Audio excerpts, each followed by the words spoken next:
The Victorian era, spanning from 1837 to 1901, was a time defined by strict social norms and etiquette. This era was characterized by emphasis on morals, modesty, and a sense of restraint.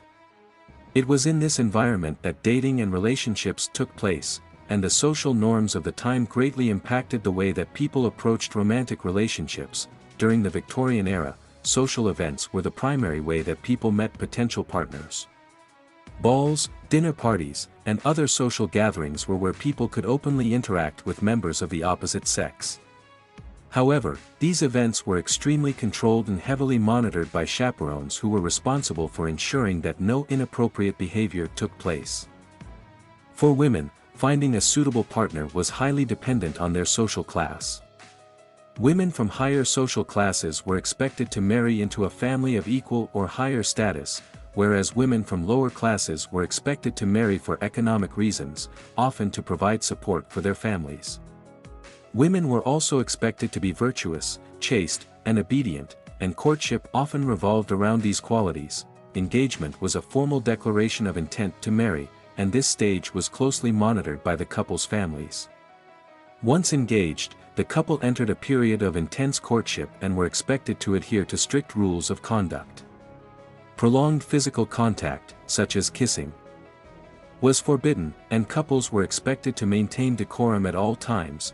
In conclusion, dating and relationships in the Victorian era were heavily influenced by societal norms and expectations. Social events were the primary means of meeting potential partners, and courtship was heavily monitored and controlled by families. The ultimate goal was marriage, and romantic relationships were often short-lived and focused on finding a suitable partner for marriage.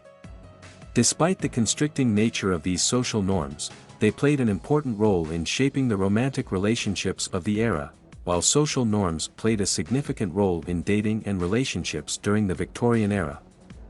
There were also some exceptions to these rules. Hey guys! I came here in the middle of the video, asking you to leave your like, subscribe to the channel, because there is a lot of special content every day. Keep watching. For instance, middle and upper-class men had some amount of flexibility in choosing their romantic partners, often preferring women who had a talent or skill, like singing or playing an instrument.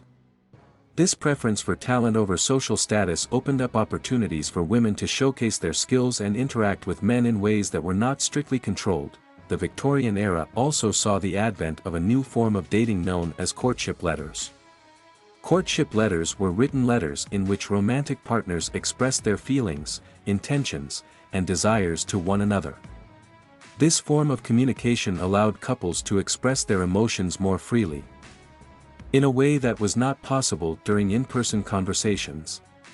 Courtship letters were also a way for couples to communicate secretly, without the prying eyes of chaperones. In conclusion, dating and relationships during the Victorian era were heavily influenced by social norms and expectations. While these norms could be restrictive, they also provided a framework for courtship and ensured that couples adhered to strict codes of conduct.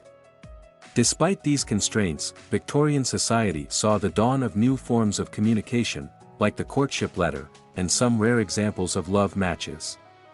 These deviations from the norm highlight the human desire for connection and show that even in the face of social restrictions, love could still find a way to flourish.